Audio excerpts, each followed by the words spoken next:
ہنسی قہقہوں اور شہنائیوں سے سجی اس محفل میں یکدم دبیز خاموشی اپنے پر پھیلا چکی تھی۔ تمام مہمان خوف و ہراس میں مبتلا، لب سلے، اسلحے سلیز گارڈز اور ان کے درمیان بڑی شان اور جاہ و جلال کی جیتی جاگتی مورت بنے سردار آبان شاہ کی جانب متوجہ ہوئے۔ اسٹیج پر دلہن کے لباس میں ملبوس ہار سنگار کیے بیٹھی وہ معصوم دوشیزہ آنکھوں میں خوف لیے سردار آبان کی جانب ہی دیکھ رہی تھی، جس کی آنکھوں میں گہری کاٹ تھی۔ ہال خالی کرواؤ۔ خاموشی کو چیرتی اس کی برف کی سل کی مانند سرد آواز گونجی، جبکہ سلگتی خون پیتی آنکھیں اشمل کے چہرے پر گڑی تھیں۔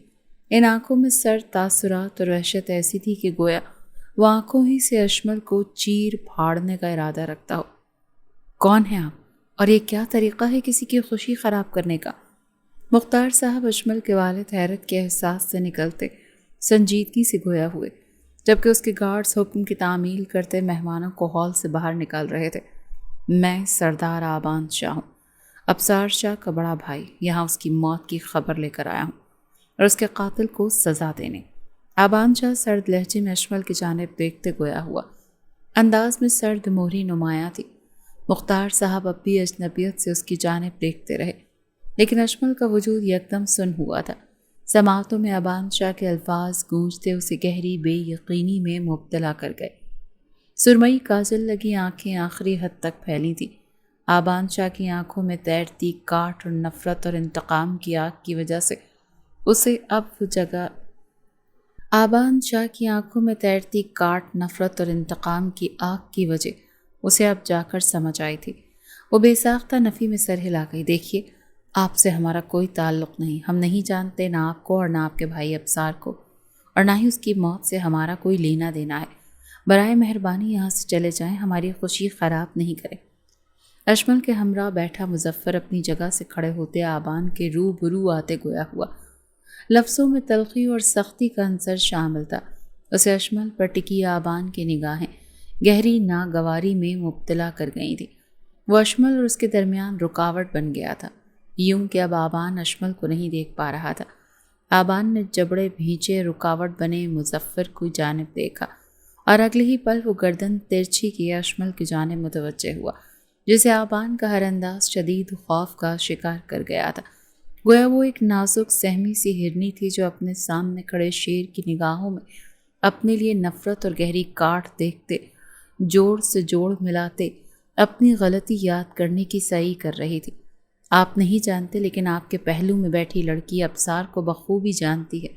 پوچھیں اپنی بیٹی سے، آپ کی ہونے والی بیوی اور میرے بھائی کی قاتلہ سے، کہ کیسے میرے بھائی کو مار کر یہ یہاں خوشیاں منا رہی ہے، کیسے میری ماں کی گود اجاڑ کر میرا گھر برباد کر کے یہ اپنا گھر بسانے چلی ہے۔ ایک کڑی نگاہ اشمل پر ڈالے وہ اپنے سامنے کھڑے مظفر اور مختار صاحب کی جانب دیکھتے غرایا۔ سب کی نظروں کا ارتکاز یکدم اشمل کے لرزتے وجود پر آن ٹھہرا۔ اشمل! مختار صاحب کے لبوں سے دھیمی آواز میں اس کا نام ادا ہوا۔ وہ رتی برابر بھی آبان شاہ کی بات پر یقین کرتے، لیکن اپنی بیٹی کی آنکھوں میں تیرتا خوف، اس کا لرزتا وجود اور ارقالود پیشانی انہیں شک میں مبتلا کر چکی تھی۔ بابا میں ابصار کو جانتی ہوں، لیکن اس کی موت سے میرا لینا دینا نہیں ہے بابا۔ اشمل اپنے بابا کی آنکھوں میں اپنے لیے شک دیکھتے فوراً سے وضاحت کو ہوئی۔ وہ ابصار کو جانتی تھی، لیکن اس کی موت کی ذمہ دار وہ نہیں تھی، اس کی قاتل وہ نہیں تھی۔ اس پر بے بنیاد الزام عائد کیا جا رہا تھا۔ آبان اس کے لفظوں پر بارود کا گولہ بنا تھا۔ کیسے یہ لڑکی اپنے گناہ سے مکر رہی تھی؟ اس کے سینے میں غم و غصے کا آتش فشاں سا پھٹ پڑا تھا۔ بس بہت ہو گیا، میں یہاں وقت ضائع کرنے نہیں آیا ہوں۔ آپ کی بیٹی میرے بھائی کی قاتلہ ہے اور ثبوت کے طور پر یہ رہے اس کے میسیجز۔ اب سزا کا وقت ہوا جاتا ہے مختار صاحب، آپ کی بیٹی اسی وقت میرے ساتھ ونی کے طور پر جائے گی۔ آبان مظفر کو ایک جھٹکے سے دور کرتے مختار صاحب کے نزدیک آتے ان کے ہاتھ سے موبائل دیا گیا، جبکہ اشمل کے وجود پر طاری کپکپی میں اضافہ ہوا۔ پہلو میں موجود خون کا لوتھڑا اس قدر خوف کو محسوس کرتے سکڑ کر پھیلا تھا۔ ایسے کیسے آپ میری بیٹی کو لے جا سکتے ہیں؟ میری بیٹی کہیں نہیں جائے گی۔ یہ شہر ہے، آپ کا گاؤں نہیں جہاں آپ کے بنائے گئے قاعدے اور قوانین چلے۔ موبائل کی اسکرین پر جگمگاتا میسج پڑھتے جہاں مختار صاحب مارے صدمے کے لڑ کھڑائے تھے، وہیں وہ اپنی بیٹی کو بچانے کی خاطر اس کے آگے ڈھال بن کر کھڑے ہوئے تھے۔ اشمل ان کے کرتے کو مٹھیوں میں بھیج گئی۔ قانون تو یہاں میرا ہی چلے گا، اب تک میں احتراماً آپ سے پیش آ رہا تھا، مزید نہیں۔ آپ کی بیٹی کی وجہ سے میرا بھائی حرام موت کو گلے لگا گیا۔ آپ کی بیٹی قاتل ہے، خونی ہے، اس نے میرے بھائی کا خون کیا، اور سردار آبان کے بنائے گئے قانون کے مطابق خون کا بدلہ خون یا منی لیا جاتا ہے۔ اگر آپ اپنی بیٹی کو زندہ دیکھنا چاہتے ہیں تو اسے میرے حوالے کریں، اور اگر نہیں تو اس خوشیوں بھرے ماحول کو سوگ کے ماحول میں تبدیل کرنے میں مجھے ایک لمحہ بھی میں ضائع نہیں کروں گا۔ آج اس لڑکی کی ڈولی بجائے اس کا جنازہ یہاں سے اٹھے گا۔ اپنی گن نکالتے وہ اشمل پر تانتے غرایا۔ ہال میں نسوانی چیخیں گونج اٹھی، جس میں اشمل کی چیخ بھی شامل تھی۔ یہ کیا پاگل پن ہے؟ آپ بنا کسی ثبوت کے کس طرح میری بیٹی پر الزام لگا سکتے ہیں؟ یہ کوئی ثبوت نہیں، چند میسیجز کے بنا پر میری بیٹی قاتل کیسے بن جائے گی؟ میں اس سے پہلے پولیس کو بلاؤں گا، آپ یہاں سے چلے جائیں، اسی میں آپ کی بھلائی ہے۔ اشمل کی جانب گن کا رخ دیکھتے مختار صاحب کا کلیجہ منہ کو آیا تھا۔ وہ موبائل ایک سم پھینکتے چیخے، اگر آپ کے بلاوے پر پولیس آتی ہے تو شوق سے بلائیے۔ اگر 10 منٹ تک آپ نے اپنی بیٹی میرے حوالے نہیں کی تو پھر یہاں آپ کی بیٹی کے ساتھ ساتھ کئی لاشیں گریں گی۔ مختار صاحب، اور یہ میری دھمکی نہیں ہے۔ گن سے اپنا ماتھا رب کرتے ہوئے استدعائیہ مسکراتے ہوئے گویا ہوا۔ مختار صاحب نے اپنے چاروں جانب پھیلے اس کے گارڈز کو دیکھا، جو ان کی فیملی پر گن تانے کھڑے تھے۔ ان کی بیوی، ان کی چھوٹی بیٹی، ان کا بھتیجا، بھائی، بھابھی، سب تو اس کی حراست میں تھے، اور جس اطمینان سے وہ کہہ رہا تھا کہ پولیس کو بلانے کا، اس کا مطلب صاف تھا کہ ان کی مدد کے لیے کوئی قانون، کوئی کام نہیں آئے گا۔ اشمل کی سرمئی آنکھوں سے نمکین پانی کی برسات جاری ہوئی۔ یہ کس صورتحال میں پھنس چکی تھی وہ؟ تن من خوف میں ڈوبا ہوا تھا، تو سانسیں اور الفاظ دم توڑ رہے تھے۔ کچھ پل پہلے مظفر کو اپنے پہلو اور اپنے ماں باپ کے چہروں پر چھائی خوشی دیکھتے اسے اپنی زندگی سہل ہوتی محسوس ہوئی تھی، اور اب یہ ایک نئی مصیبت۔ نہیں، یہ مصیبت نہیں تھی، یہ آزمائش تھی یا اس کے ناکردہ گناہ کی سزا۔ اس کے باپ کے سامنے کھڑا شخص اشمل کو ایک خونی درندہ معلوم ہو رہا تھا، جو کہ اس وقت اس کے خون کا پیاسا تھا، اور یہ پیاس اس کی نگاہیں صاف واضح کر رہی تھی۔ اسے اس قدر خوف کبھی کسی ذی روح سے محسوس نہیں ہوا تھا جس قدر خوف اس شخص کی سرخ ڈوروں سے مزین نگاہوں سے محسوس ہوا تھا۔ وہ چڑیا کی مانند چہکتی، گنگناتی پھرتی لڑکی اس وقت شدید خوف زدہ تھی، اور اس فاختہ کی طرح معلوم ہو رہی تھی جو پنجرے میں قید اپنی آزادی کا انتظار کرتی ہے، جیسے اس پل وہ اس شخص کی نگاہوں سے دور جانے کا انتظار کر رہی تھی۔ اپنے باپ کی پناہوں میں چھپتے وہ اپنے خوف کے سبب ڈولتے دل کو سنبھالنے کی سعی کر رہی تھی۔ پلیز پلیز یہاں سے چلے جائیں، میرا آپ کے بھائی کے ساتھ کوئی تعلق نہیں تھا، وہ محض کلاس فیلو تھا میرا، اس کی موت کی ذمہ دار میں نہیں۔ اشمل اپنے سبب اپنے گھر والوں کو خطرے میں نہیں دیکھ سکتی تھی۔ تمام تر ہمت مجتمع کرتے وہ مختار صاحب کے عقب سے ہٹتے سردار آبان کے سامنے کھڑے ہوتے گویا ہوئی۔ لہجہ ٹوٹ پھوٹ کا شکار تھا، اور آبان شاہ جبڑے سختی سے بھینچ گیا۔ اشتعال جو اس کی رگوں میں گردش کر رہا تھا، اس کی روانی میں تیزی در آئی۔ جھوٹ جھوٹ ہے یہ، محبت کرتا تھا وہ تم سے تمہاری محبت کی بھیک مانگ رہا تھا۔ جب شادی تم نے اپنے کزن سے کرنی تھی تو میرے بھائی سے جھوٹی محبت کا اظہار کیوں کیا؟ کیوں اسے اپنے اس مکروہ کھیل کا حصہ بنایا اشمل خان؟ آبان شاہ ضبط کھوتے اشمل کے بازو اپنی آہنی گرفت میں جکڑے چیخ اٹھا۔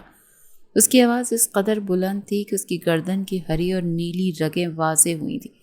مظفر جو اشمل کو آبان کے سامنے آتا دیکھ اس کی جانب بڑھا تھا، اس کے قدم زمین نے جکڑے۔ آبان شاہ کی بات وہاں سے موجود ہر نفوس کے لیے حیرانی کا باعث بنی تھی، سوائے مختار صاحب کے، کیونکہ وہ میسیجز پڑھ چکے تھے۔ اشمل کی رنگت زرد ہوئی، زبان سے لفظ ادا ہونے سے انکاری ہوئے، گلے میں گلٹی ابھر کر معدوم ہوئی۔ یہ مرد کا کون سا روپ تھا جو وہ آج دیکھ رہی تھی؟ اس نے تو ہمیشہ اپنے ارد گرد کے مردوں کو اپنے لیے نرم پایا تھا۔ ایسا نہیں ہے، میں اس سے محبت نہیں کرتی تھی، ایسا۔ اشمل اپنی صفائی میں کچھ کہتی کہ آبان کا اگلا عمل اس پر کڑکتی بجلی کی مانند برسا۔ وہ گن کا رخ مظفر صاحب کی طرف کرتے اس کے بازو پر فائر کر چکا تھا۔ مظفر درد برداشت کرتے زمین پر گھٹنوں کے بل گرا۔ ہال میں ایک بار پھر چیخیں گونجی۔ اشمل کا وجود ساکت ہوا۔ مختار صاحب بیٹی اور بھتیجے کے درمیان پھنس گئے۔ بے بسی ان کے چہرے سے عیاں ہونے لگی۔ ایک لفظ نہیں، تم جیسی جھوٹی لڑکی کے کسی لفظ پر مجھے اعتبار نہیں۔ اپنے بھائی کے بے جان وجود کو خود اپنے ہاتھوں سے قبر میں اتارا ہے، اور اگر نہیں چاہتی کہ تمہارے کسی اپنے کی موت کا سامنا تمہیں کرنا پڑے تو تم پر بھی ایسا کربناک وقت گزرے تو چپ چاپ نکاح کرو مجھ سے۔ فیصلہ ہو چکا ہے، قاتل ونی ہو کر شاہ حویلی آئے گا اور اپنے سر زد کیے گئے گناہ کی سزا اپنی آخری سانس تک پائے گا۔ اشمل کے ساکن وجود کا رخ اپنی جانب کرتے وہ زخمی شیر کی مانند گرایا۔ اشمل نے بے بسی سے اس شخص کی جانب دیکھا جو فرعون بنا بیٹھا تھا۔ اس کی کسی بات کسی وضاحت پر یقین کرنے کو تیار نہیں تھا۔ مظفر کا خون ہال کے فرش کو داغدار کر رہا تھا اور اس کے تائے تائی بیٹے کو سینے سے لپٹائے رو رہے تھے۔ اس کے باپا بے بسی کی مورت بنے کھڑے تھے۔ چھوٹی بہن سہمی ہوئی تھی، ماں کے سینے میں سمائی ہوئی تھی۔ اور مدد کون تھا ان کی مدد کرنے والا؟ ابھی کون آ سکتا تھا؟ ایک چھوٹے سے گھرانے سے تعلق رکھنے والے سادہ سے لوگ جو سفید پوشی کی زندگی گزارتے تھے، اور ان کے مقابل کھڑا شخص سردار آبان شاہ تھا جو جسے چاہے ویسے نظام کو چلاتے، کسی کو بھی اپنی طرف کر لے۔ شاہ خاندان کے اثر و رسوخ سے تو بخوبی واقف تھی۔ آخرکار وہ معصوم فاختہ خود اپنا آپ اپنے شکاری کے حوالے کر گئی جو تا عمر اسے اپنے سنہری پنجرے میں قید رکھنے والا تھا۔ اس کی تکلیفوں، اذیتوں اور پستی کا آغاز تو اسی دن شروع ہو چکا تھا جس دن وہ ابصار شاہ سے ٹکرائی تھی۔ آج سے، ابھی سے اس لڑکی سے آپ کا ہر تعلق ختم ہوتا ہے۔ یہ سردار آبان شاہ کی تحویل میں ونی کے طور پر آئی ہے۔ یہ جیے یا مرے، اس کا کوئی تعلق نہیں ہے آپ سب سے۔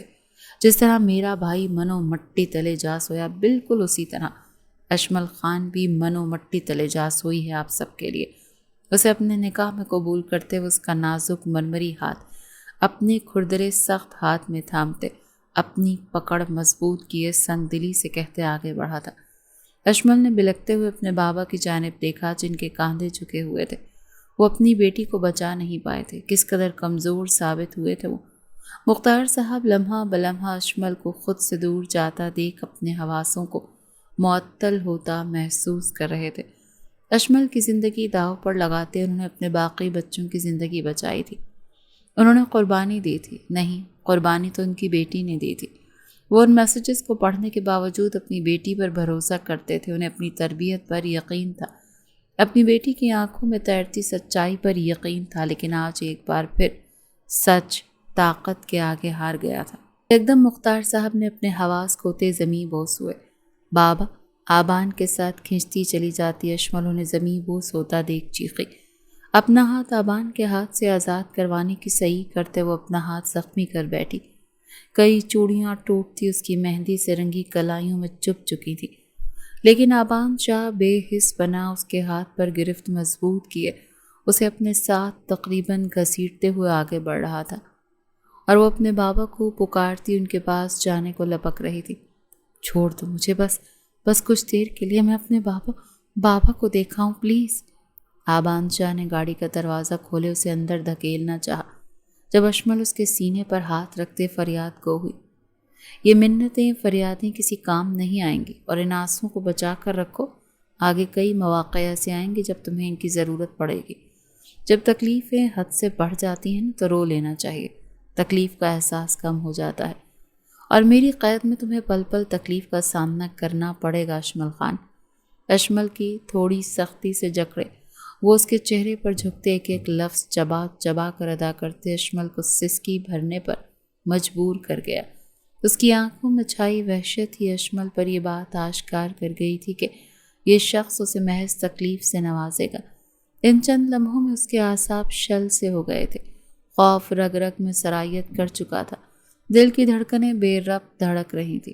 وہ اتنی بہادر نہیں تھی کہ اس قدر اعصاب شکن ماحول میں اپنے حواس قائم رکھ پاتی۔ اس کے اعصاب بھاری ہوئے، سرمئی آنکھوں کے آگے دھند چھانے لگی جو لمحہ بلمحہ گہری ہوتی اندھیرے میں بدلی تھی۔ آبان شاہ کا تنا چہرہ دھندلا دکھائی دینے لگا اور وہ اپنی آنکھیں بند کرتے اپنے وجود کو ڈھیلا چھوڑ گئی۔ آبان جو نفرت آمیز نگاہوں سے اس کی جانب دیکھ رہا تھا، اشمل کے یوں بے سدھ ہوتے اپنے سینے سے لگنے پر اپنی آنکھیں میچ گیا۔ اگلے ہی پل وہ اس کا نازک وجود اپنے بازوؤں میں بھرتے اسے اپنی گود میں لیے گاڑی کی پچھلی سیٹ پر براجمان ہوا۔ اشمل کی گہری تپش زدہ سانسیں اس کی گردن کو جلد کو جھلسانے لگیں اور اس نزدیکی پر محض ضبط کرتا رہ گیا۔ وہ اس کے انتہائی نزدیک اس کے سینے پر لگی آبان شاہ کو ضبط کے کڑے مراحل سے گزرنے پر مجبور کر گئی تھی۔ جس قدر نفرت اس کے وجود سے محسوس کر رہا تھا وہ ناقابل بیان تھی۔ بارہا اس کی نگاہوں کے سامنے ابصار کا بے جان وجود لہرا رہا تھا۔ کس قدر ضبط سے گزرا تھا وہ اپنی جان سے پیارے بھائی کو اپنے ہاتھوں سے دفن کرتے وقت۔ اس کی گرفت اشمل پر مضبوط ہوئی، اسے خود میں بھیجتے وہ گزری تکلیف دہ لمحات یاد کرنے لگا۔ آنکھوں کی سرخی میں اضافہ ہوا اور سانسیں دہک اٹھیں، اور لمحہ بلمحہ اس کی گرفت اشمل پر مضبوط تر ہوتی چلی گئی۔ گاڑی کو بریک لگنے پر اشمل کا چہرہ اس کی گردن سے دور کرتے اس کے کاندھے پر گرا اور اس پل آبان شاہ کی نظریں اس کے چہرے پر اٹھیں۔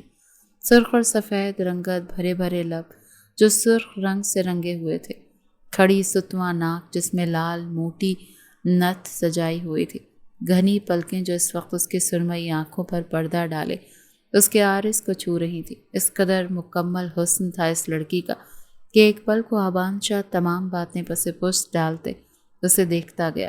14ویں کا چاند جس طرح اپنی چاندنی سرزمین پر بکھیرتے اندھیری زمین کو روشن کرتا ہو بہو اسی طرح اس لڑکی کا رنگ و روپ چمک رہا تھا، جیسے گلاب کا پھول اپنے اندر کشش سموئے ہوتا ہے کہ دیکھنے والا اسے چھوتے اس کی ملائمیت کو محسوس کرنے کو مچل جاتا ہے، ایک بے چین وجود کا احاطہ کر لیتی ہے کہ وہ اس پھول کے نزدیک جائے، اسے چھوئے، اس کی خوشبو میں سانس بھرے۔ کچھ اسی طرح وہ لڑکی خود میں کشش سموئے ہوئی تھی کہ انتقام کی آگ میں جلتا سردار آبان شاہ بھی کچھ پل کے لیے ہر چیز سے غفلت برتتے اس کی جانب متوجہ رہا۔ ہارن کی آواز اس کے اس طلسم اور اس جادوئی مبہوت کر دینے والے نظارے کے حصار سے اسے باہر کھینچ لائی۔ آنکھیں جو لمحہ بھر کو نرمی میں دھلی تھیں ان میں پل میں سرد تاثرات نے اپنی جگہ بنائی۔ چہرے کے ڈھیلے ہوئے نقوش پھر تن اٹھے۔ نظریں اس نے اس قدر تیزی سے اشمل کے وجود سے پھیری تھی کہ گویا اس کی چوری پکڑی گئی ہو۔ باہر نظر آتے نظاروں کو دیکھتے وہ سفر ختم ہونے کا انتظار کرنے لگا تھا۔ گاڑی ایک وسیع و شان حویلی کے پورچ میں رکی۔ آبان نے سرد موہری سے اپنے کاندھے پر سر رکھے ہوش و حواس سے بیگانی اشمل پر نگاہ ڈالی۔ خون بہا میں آنے والی لڑکی جس سے وہ نفرت کا دعوے دار تھا، اس لڑکی کو پورا راستہ وہ اپنے سینے میں بھینچے رکھا ہوا تھا، جبکہ ایک پل کے لیے اس کے دل میں یہ خیال نہیں آیا کہ وہ اسے جھٹک دے، اسے خود سے دور کر دے۔ گاڑی کا دروازہ کھولے احتیاطاً باہر نکلتے وہ آگے بڑھا، واقف تھا کہ اس بات سے کہ اس کی ماں اس کا انتظار کر رہی ہوگی اور ایک نیا تماشا اس کا منتظر ہوگا۔ حویلی کے لاؤنج میں قدم رکھتے ہی وہ ٹھٹک گیا۔ ٹھٹکا دینے والا وجود زرمینہ کا تھا جو لاؤنج کے صوفے پر بیٹھی اسے دیکھتے ہی یک لخت اٹھ کھڑی ہوئی تھی۔ آبان شاہ کے بازوؤں میں لال جوڑے میں ملبوس لڑکی کو دیکھتے اس کی آنکھوں میں مرچیں سی بھر اٹھی۔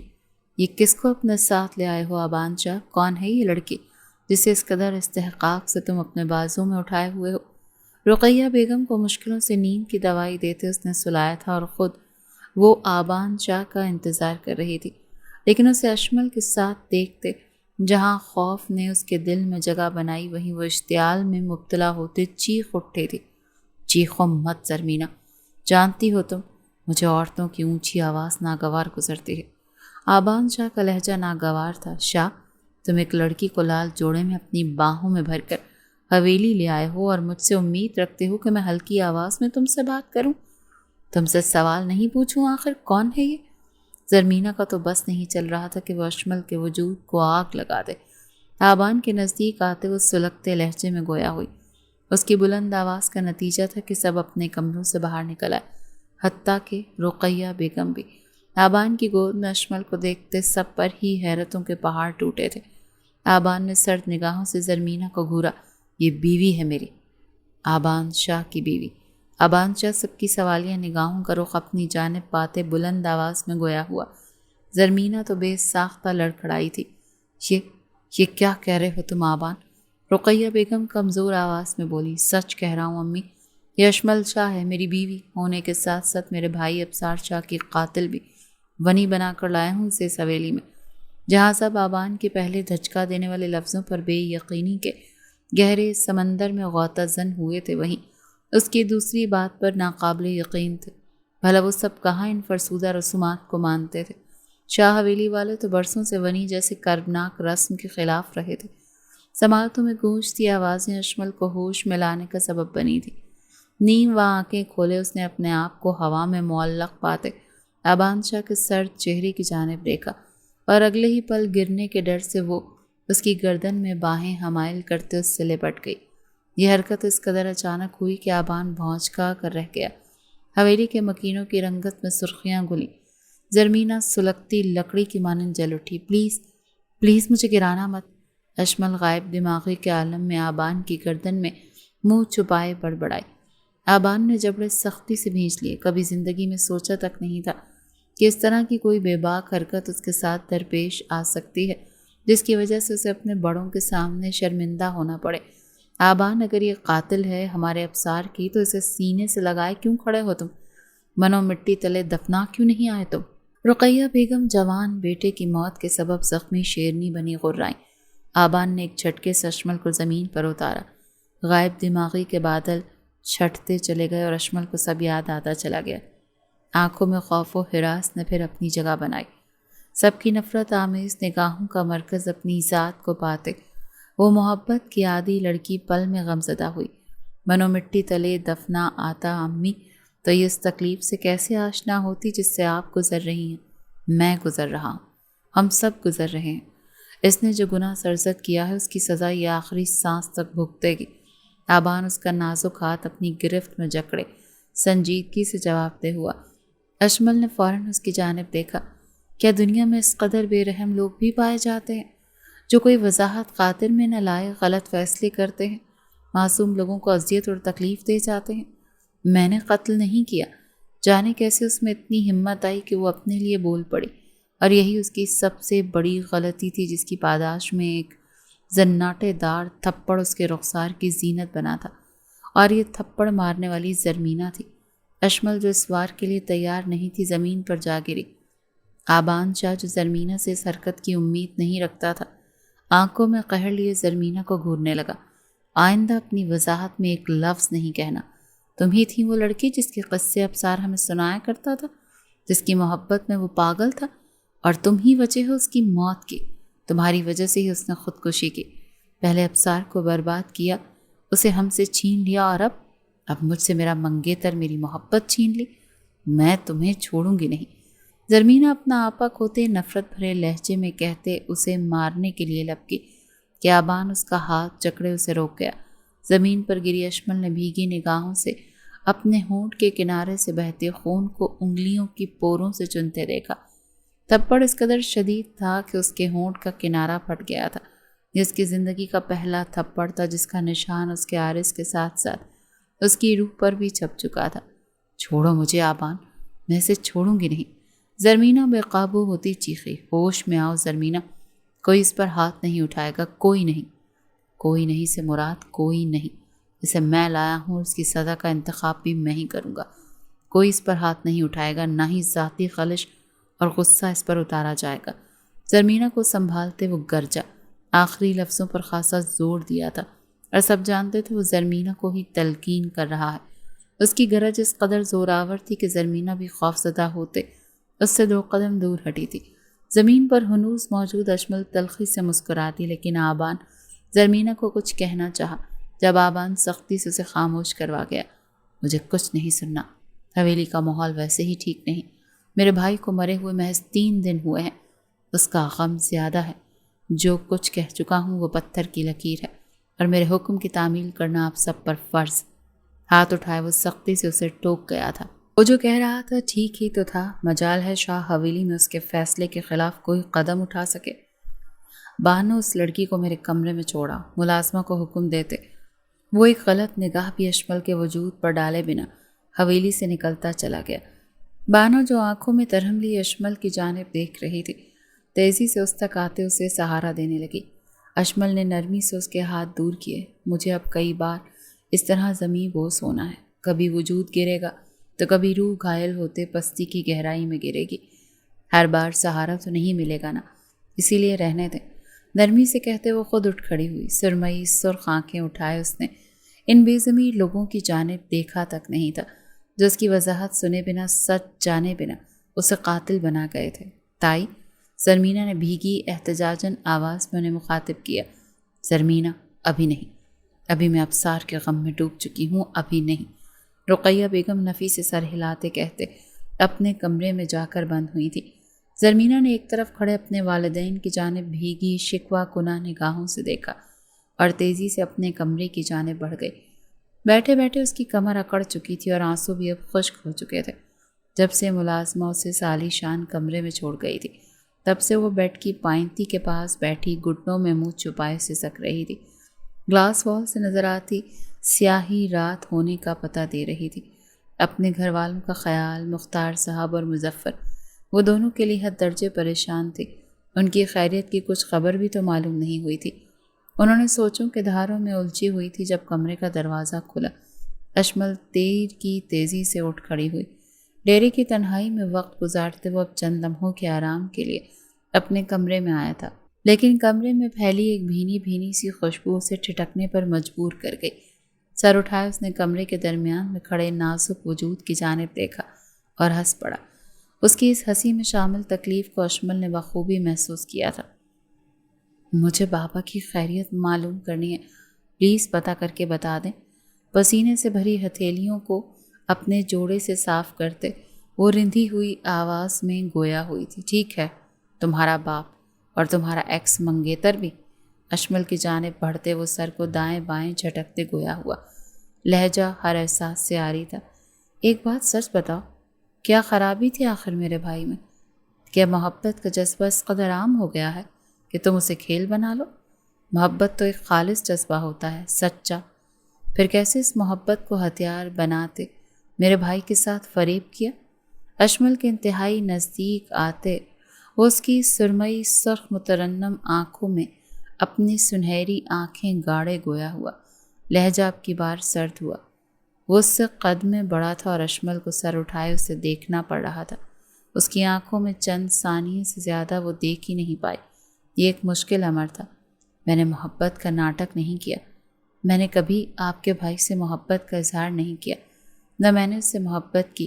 اشمل جانتی تھی وضاحت بیکار ہے لیکن پھر بھی دے بیٹھی.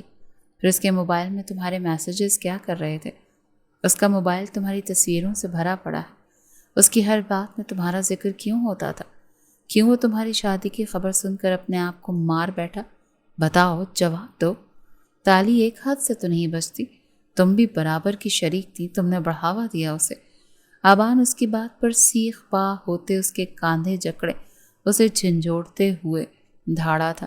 کیونکہ آپ کا بھائی پاگل تھا, نفسیاتی مریض تھا, میرے پیچھے پڑ گیا تھا. میں نے بارہا اسے سمجھایا, نرمی سے, غصے سے, لیکن وہ نہیں سمجھا. محبت محبت محبت. میں اس کی محبت نہیں تھی, ضد تھی. ہر حسین چیز اسے اپنی دسترس میں چاہیے تھی. آبان شاہ, اور میں کوئی چیز نہیں, میں ایک جیتی جاگتی انسان ہوں. وہ پھٹ پڑی تھی. آبان شاہ کے الفاظ اس کی ذات کو, اس کی روح کو چھلنی کر گئے تھے کہ وہ مارے تکلیف کے چیخ پڑی. آبان شاہ کی سرخ متحرک آنکھیں ساکت ہوئیں. اپنی جان سے پیارے بھائی کے لیے ایسے الفاظ اسے جلتے تندور میں ڈال گئے تھے. محبت زبردستی نہیں کی جاتی. وہ زبردستی کر رہا تھا میرے ساتھ. میں نے اپنے حق کے لیے محض آواز اٹھائی تھی. میں نہیں جانتی تھی وہ موت کو گلے لگا لے گا. آپ کے بھائی نے جیتے جی بھی میری زندگی حرام کی اور مرنے کے بعد بھی وہ مجھے ایک جلتی آگ میں پھینک گیا. ظالم ہیں آپ, سب ظالم, جو محض اپنے دکھ کو دھیان میں رکھ کر مجھے ایک ناکردہ گناہ کی سزا دے رہے ہیں. ظالم ہیں آپ, ظالم. سنا آپ نے؟ آبان کو خاموش دیکھتے اشمل کی ہمت بڑھی. وہ اپنے لفظوں سے اسے احساس دلانا چاہتی تھی کہ اس نے غلط کیا, یہ جانے بغیر کہ اس کے ان لفظوں کا خمیازہ اسے بھگتنا پڑے گا. میری رضا کے بغیر آپ نے مجھ پر حق حاصل کیا. مجھے ونی جیسی فرسودہ رسم کی بھینٹ چڑھایا گیا. آپ حاکم بن گئے میرے, پر یہ آپ کی بھول ہے کہ میں اپنا آپ کے حوالے کروں گی. انگشت شہادت کی انگلی اٹھائے وہ بھرائی آواز میں گویا ہوئی. گو کہ وہ آنے والے لمحات کے بارے میں سوچ چکی تھی، اسی لیے اسے باز رکھنا چاہا، اور بس یہیں تک آبان شاہ کا ضبط تھا۔ اس لڑکی کے لبوں سے ادا ہوا ایک ایک لفظ اس کے اشتعال میں اضافہ کرنے کا سبب بنا تھا۔ تم پر حق میں نے حاصل نہیں کیا ہے، نہ میرا کوئی ارادہ تھا ایسا، نہ میں تم سے تمہارے وجود سے اپنا حق اور اپنے جذباتوں کی تسکین چاہتا ہوں، لیکن اب میں جان گیا ہوں کہ تمہارے لیے کیا سزا منتخب کرنی ہے۔ میری انچاہی قربت یقیناً تمہارے لیے ناگوار ثابت ہوگی، تو کیوں نہ اب تمہیں اپنی قربت سے نوازتے تمہارے وجود پر حق حاصل کیا جائے۔ اس کی آنکھوں میں جس قدر تپش اور تیش تھا، اس کا لہجہ اس قدر ہی سنسنی خیز تھا۔ اشمل کی آنکھوں میں خوف پھیلا، روم روم اس کی سنسنی خیز لہجے اور لفظوں پر سنسناہٹ میں ڈوبا۔ نہیں، نفی میں سر ہلاتے اس سے 2 قدم دور ہوئی۔ آبان نے ایک جھٹکے سے اس کی کمر پہ ہاتھ ڈالے اس دوری کو مٹایا۔ شوہر ہوں تمہارا، تمہارے بقول تم پر حاکم ہوں، تو اب اپنا حق لینے میں کیسی شرم اور جھجک؟ رہی بات ہمارے درمیان حائل ہونے والی قربت کی، تو وہ محض سزا ہے اشمل خان، جو اب تمہیں دن رات میری پناہوں میں بھگتنی ہے۔ سرد لہجے میں کہتے وہ اس کے چہرے پر جھکایا۔ پہلی بار مردانہ لمس محسوس کرتے اشمل گھبرا اٹھے، آنکھیں تحیر اور بے یقینی سے آخری حد تک پھیلی تھی۔ مزاحمت کی بھرپور کوششیں کیں جو سب ناکام ہو گئیں۔ اگر اس شخص نے اس پر حق حاصل کر لیا، پھر اس شخص کی پناہوں سے دور جانا اشمل کے لیے مشکل ہو جاتا۔ وہ کیسے اس شخص کو اپنے وجود پر دسترس حاصل کرنے دے سکتی تھی جس کی آنکھوں میں اس کے لیے نفرت ہی نفرت تھی؟ اشمل کی آنکھوں سے آنسو بہہ نکلے۔ وہ بے بسی کی مورت بنی اس کے لمس اور بے باکیوں سے ہارتے اسے اپنا آپ سونپ گئی تھی۔ کوئی اور راہ بھی تو نہ تھی اس کے پاس بچاؤ کی۔ وہ معصوم اور کمزور لڑکی جس کی مزاحمت ناکام ٹھہری تھی، وہ آخر کب تک اس شخص کو روکتی اپنا حق لینے سے؟ گزرتی رات دونوں کو ایک دوسرے کے انتہائی قریب کر گئی تھی۔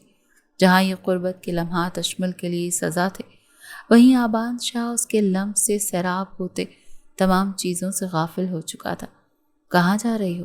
بیڈ سے اٹھتے اشمل کا ہاتھ تھامے اسے اپنی جانب کھینچ گیا، اور اشمل کٹی ڈال کی مانند اس کے سینے سے آ لگی۔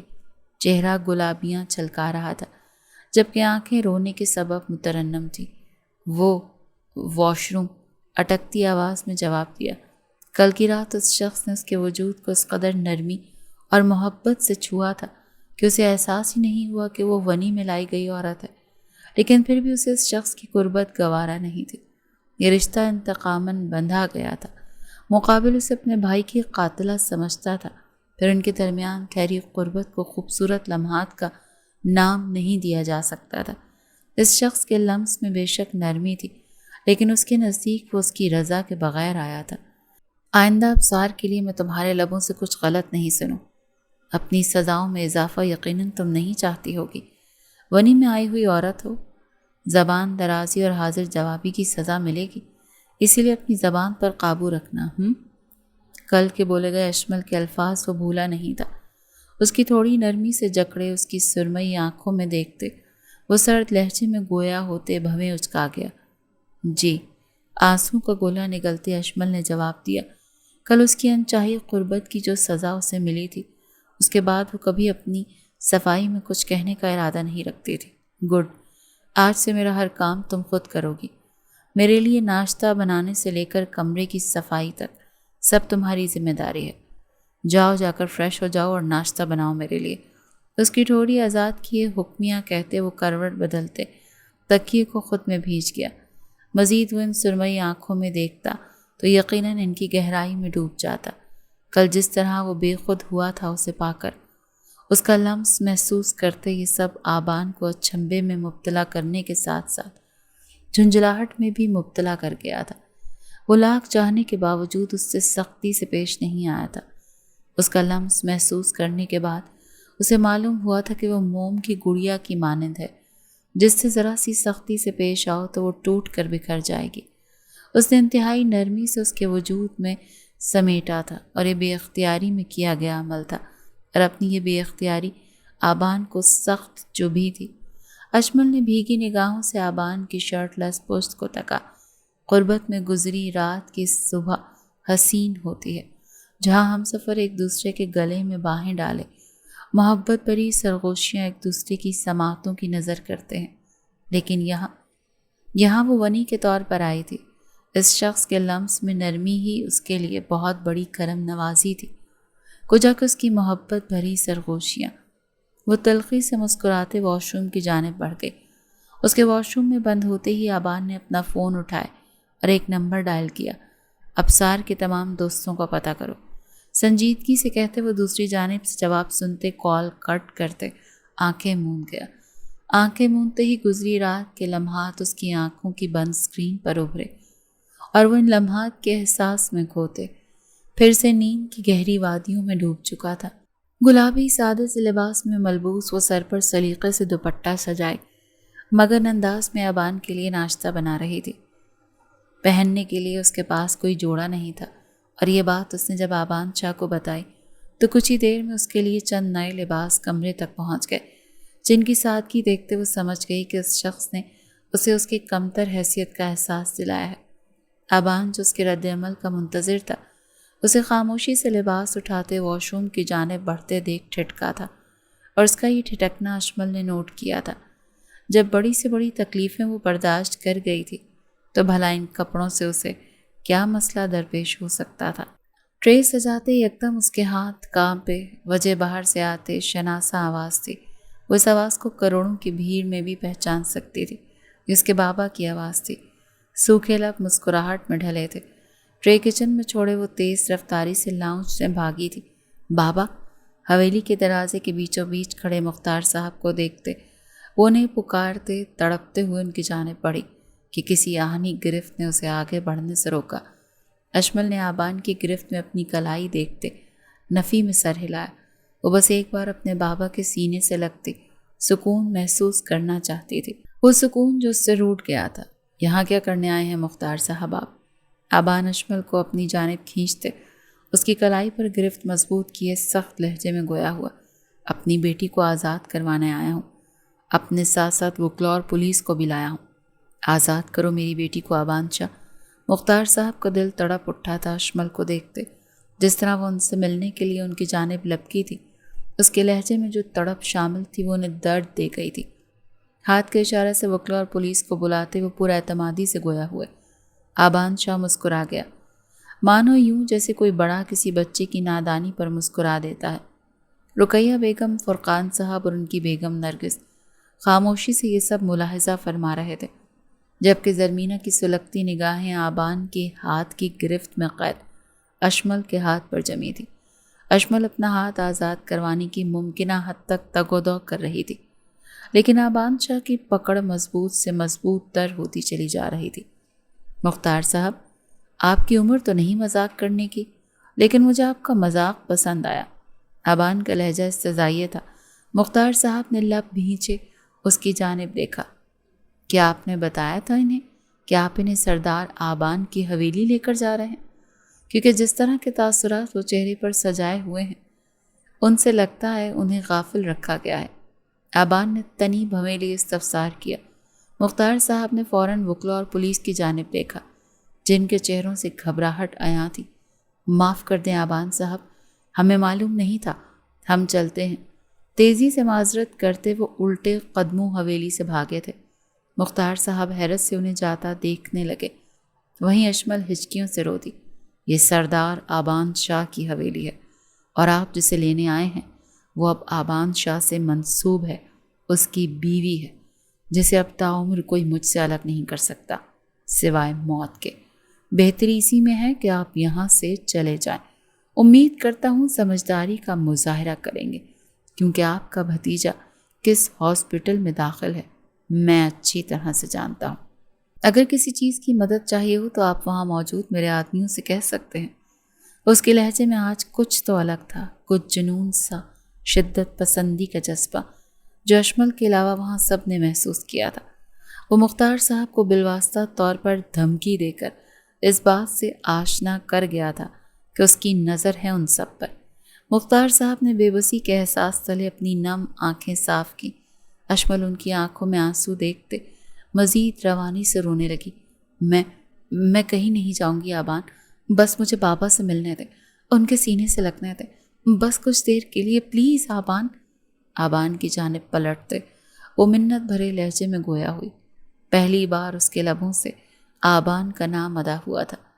نہ جانے کس احساس تلے آبان اس کے ہاتھوں کو آزادی دے گیا تھا۔ اشمل بھاگتی ہوئی مختار صاحب کے سینے سے لگتے اونچا رونے لگی۔ حویلی میں یکدم سکوت چھا گیا۔ محض اس کی درد بھری سسکیاں گونج رہی تھی۔ رقیہ بیگم بے ساختہ اپنے دل پر ہاتھ رکھ گئیں۔ آبان شاہ کے ماتھے پر شکنوں کا جال بچھا۔ کافی دیر تک مختار صاحب اسے سینے سے لگائے کھڑے رہے۔ آپ کو بھروسہ ہے نا بابا کہ آپ کی بیٹی کچھ غلط نہیں کر سکتی؟ اشمل نے روتے ہوئے ان کی جانب دیکھتے پوچھا۔ میں جانتا ہوں میری بیٹی نے کچھ نہیں کیا، میری بیٹی بے گناہ ہے، مختار صاحب نے پرنم آواز میں جواب دیا۔ بس پھر ہمت نہیں ہارنی آپ نے۔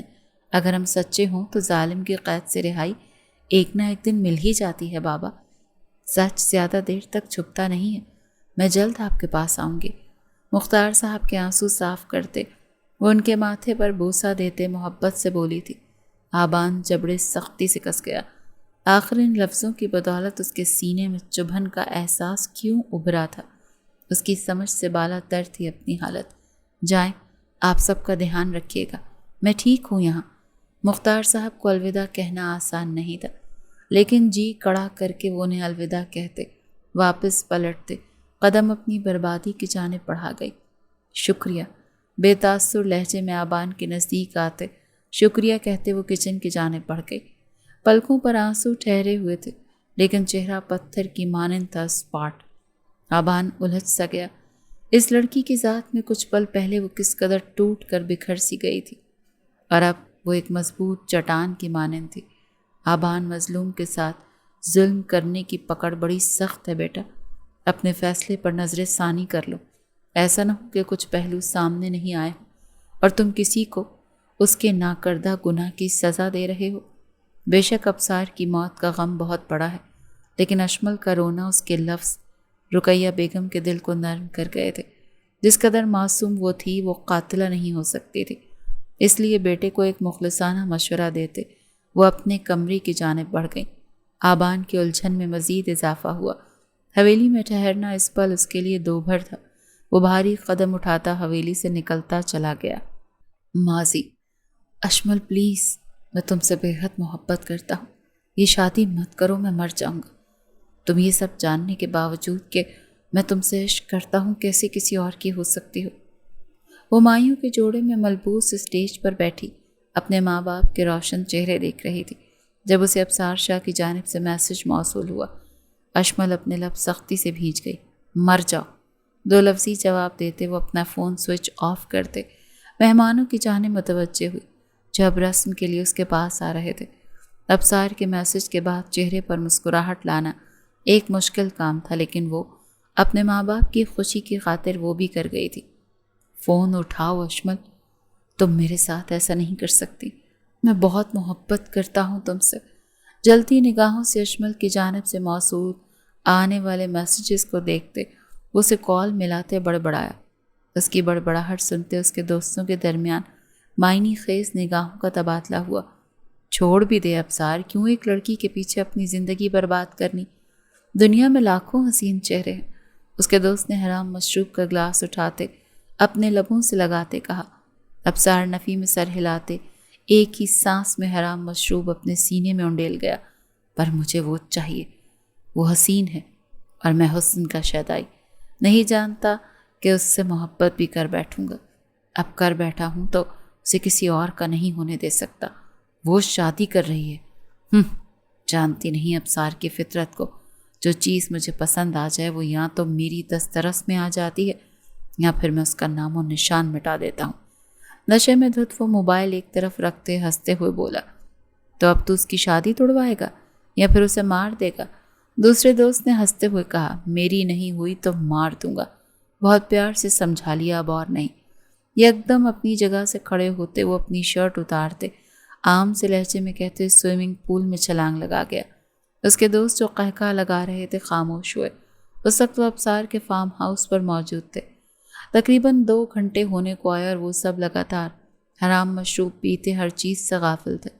وہ جانتے تھے ابصار کی فطرت کو، لیکن وہ اشمل کو یوں مارنے کا کہہ دے گا یہ انہیں امید نہیں تھی۔ ابصار کو سوئمنگ کرتا دیکھ وہ سب اس کی بات کے حصار سے نکلتے، پھر اپنے آپ میں مگن ہو گئے۔ جب کچھ پل بعد انہیں سوئمنگ پول کی سطح پر ابصار کا وجود نظر آیا۔ آجا ابصار، آخری بوتل ہے، پھر نہیں کہنا تجھے نہیں بتایا۔ اس کا دوست بوتل اٹھائے سوئمنگ پول کے پاس آتے اس سے مخاطب ہوا، لیکن جواب ندارت۔ ابصار، اس نے پھر اسے پکارا، لیکن نہ ابصار کے وجود میں کوئی ہلچل ہوئی اور نہ ہی اس نے جواب دیا۔ اس کے تینوں دوست ایک دوسرے کی جانب دیکھتے پریشان ہوئے۔ جا ماجد، دیکھ اسے، کہیں بے ہوش نہ ہو گیا ہو، آج ضرورت سے زیادہ ڈرنک کی ہے اس نے، فرحات نے اپنے ساتھی کو کہا۔ ماجد اس بات میں سر ہلاتے تیزی سے اس تک پہنچا اور اگلے ہی پل وہ شدید خوفزدہ ہوتے پول سے باہر نکل آیا تھا۔ وہ مر گیا ہے، ابصار مر گیا ہے۔ ماجد کی بات سنتے وہ دونوں بے یقین ہوئے۔ کیا کہہ رہا ہے تو؟ دوبارہ چیک کر، جانتا ہے نا کتنے پاورفل گھرانے سے تعلق رکھتا ہے وہ، اس کی موت کا الزام ہم پر آئے گا۔ فرحات چیخا۔ میں نے چیک کیا ہے، وہ مر گیا ہے فرحات۔ ماجد نے اپنے بال جکڑے جواب دیا۔ اب ہم مارے جائیں گے، اس کا بھائی ہمیں چھوڑے گا نہیں، آخر ہم نے ہی اس سب چیزوں میں ملوث کیا ہے۔ فرحات کے کہنے پر ان کے تیسرے ساتھی اسجد نے نفی میں سر ہلایا۔ نہیں، ہم نہیں پھنسیں گے، ابصار نے کہا تھا۔ یہاں کوئی کیمرے نہیں، نہ ہی کوئی سیکورٹی گارڈ ہے، ہم ابصار کی موت کو خودکشی کی شکل دے سکتے ہیں، اور ذمہ دار اشمل ٹھہرے گی کہ وہ شادی کر رہی تھی اور اسی غم میں ابصار نے موت کو گلے لگا لیا۔ اسد کے دماغ نے پل میں پلان ترتیب کیا۔ وہ دونوں اس کی بات سے متفق نظر آئے۔ ابصار شاہ کی لاش کو پول سے نکالتے، اسے کمرے میں لاتے، پنکھے میں رسی لگاتے، اس کے گلے میں باندھتے، اس کی موت کو خودکشی کی شکل دے گئے تھے۔ ابصار کے ساتھ اس کا موبائل رکھنا نہیں بھولے تھے، اور پھر انہوں نے فارم ہاؤس سے تمام چیزیں ہٹاتے وہاں سے فرار حاصل کی، اور پھر صبح واپس لوٹ آئے جہاں ان تینوں نے اپنے غم کا بھرپور مظاہرہ کرتے آبان شاہ کو بتایا کہ وہ ابصار کی تلاش میں فارم ہاؤس آئے تھے جہاں اس کی پنکھے سے لٹکی لاش ملی۔ آبان شاہ جو مصروف بزنس مین ہونے کے ساتھ ساتھ گاؤں کا سردار بھی تھا، فوراً وہاں پہنچا جہاں جوان بھائی کا بے جان وجود دیکھتے وہ 100 ٹکڑوں میں ٹوٹا۔ ابصار کے موبائل میں موجود میسیجز پڑھتے اس نے اس کے دوستوں سے اشمل کے بارے میں معلومات حاصل کی۔ کئی بار وہ ابصار کے منہ سے اس لڑکی کی بابت سن چکا تھا جنہوں نے یہاں بھی آدھا سچ اور جھوٹ کا ساتھ لیا کہ اشمل ان کی کلاس فیلو ہے اور ابصار اس سے محبت کرتا ہے۔ اشمل بھی ابصار کو گرین سگنل دے چکی ہے اور وہ ابصار کی ملاقات کے ساتھ ساتھ باتیں بھی کرتی رہی ہے، جس کا ثبوت موبائل میں موجود میسیجز تھے، اور اب وہ ابصار کو چھوڑتے اپنے بچپن کی منگیتر سے شادی کرنے والی ہے۔ اسی لیے ابصار نے خودکشی کی۔ سب جاننے کے بعد اشمل کے لیے آبان کا اشتعال اور نفرت بڑھتی چلی گئی، اس بات سے انجان کہ اسے جو بتایا گیا ہے اس میں سچ سے زیادہ جھوٹ شامل ہے۔ اشمل نے کبھی ابصار کو بڑھاوا نہیں دیا، وہ اسے نرمی سے سمجھاتی رہی کہ وہ منگنی شدہ ہے، اسے ابصار میں کوئی دلچسپی نہیں، لیکن ابصار نے پھر بھی اس کا پیچھے نہیں چھوڑا۔ وہ جہاں جاتی وہ وہاں پہنچ جاتا، اس کا تعاقب کرتا اور مختلف نمبر سے اسے میسیجز بھی۔ اشمل اس کی دوسری سرگرمیوں سے بھی واقف تھی، اسی لیے وہ چاہ کر بھی اس کی طرف مائل نہیں ہو پائی۔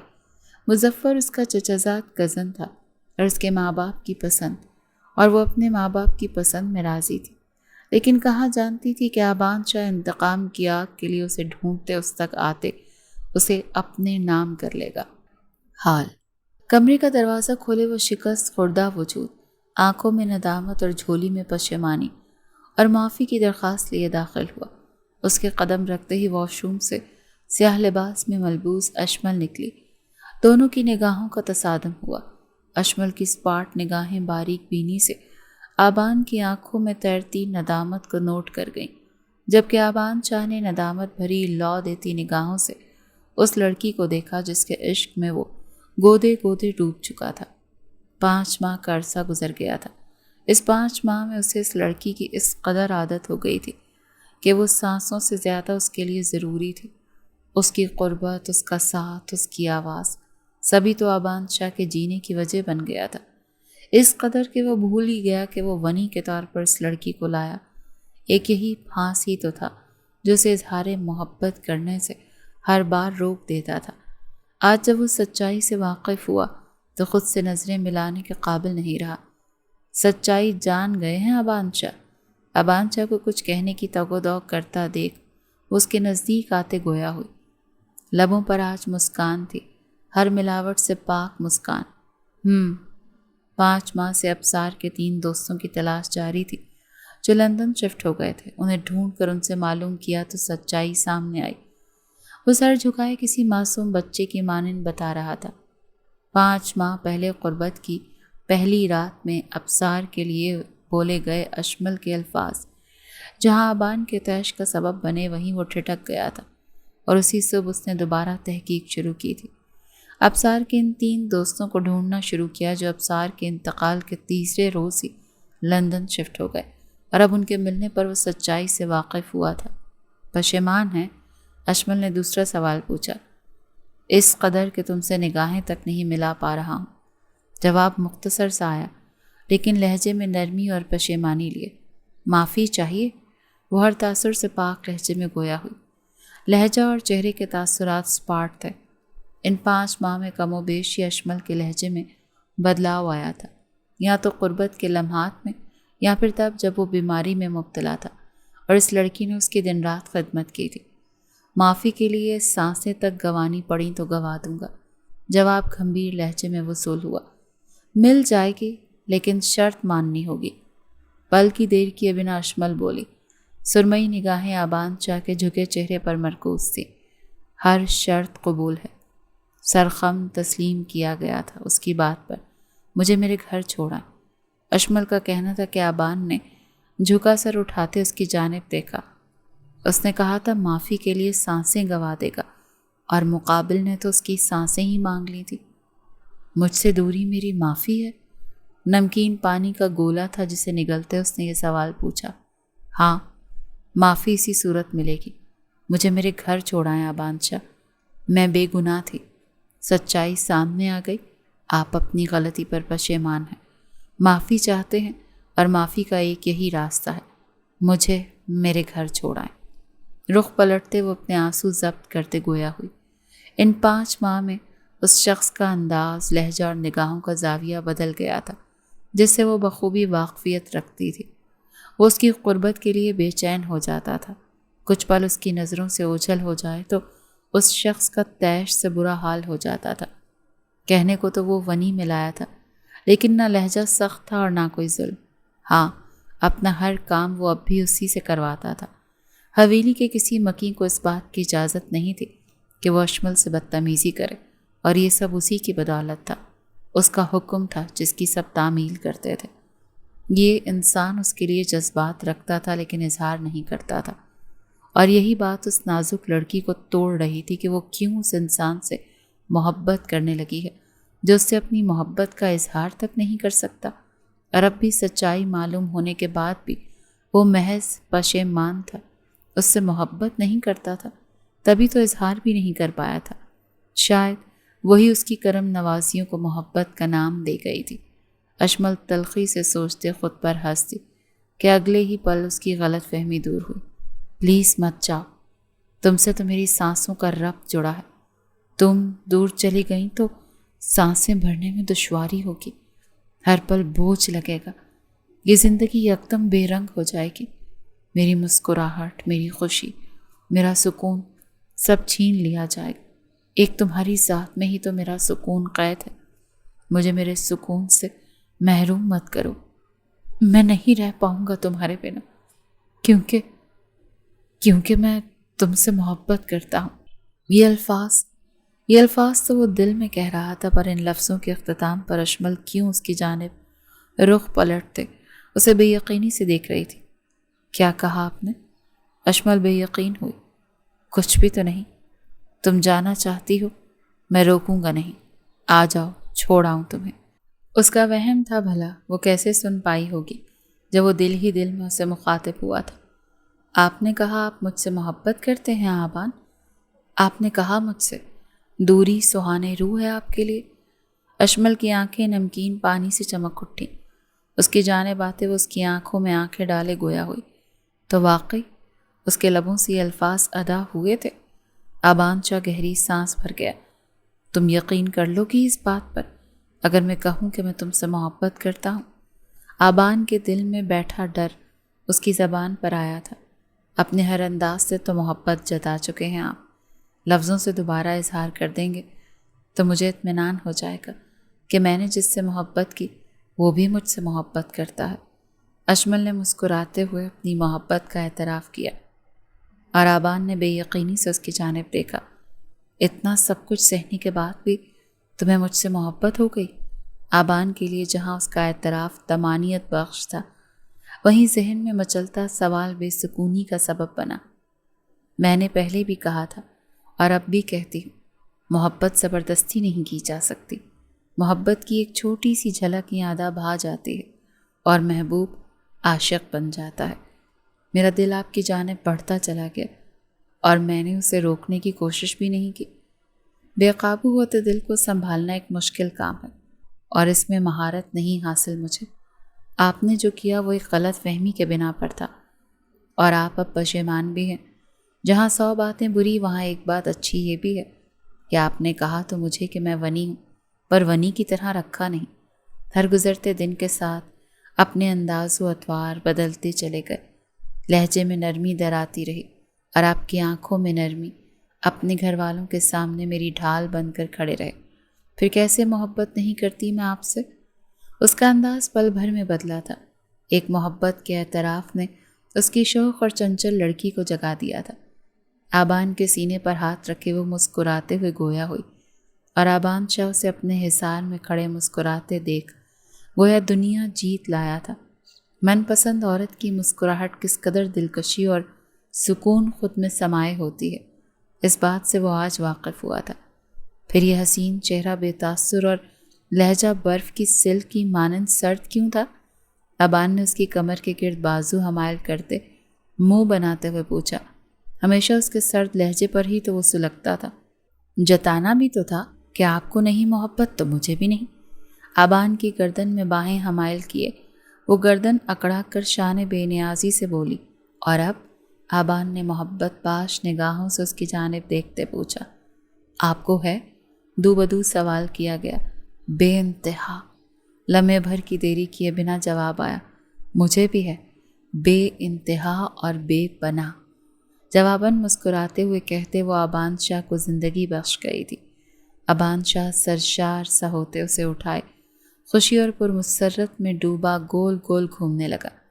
ان کی ہنسی اور قہقہے سنتے وہاں سے گزرتی زرمینہ آسودگی سے مسکرا دی۔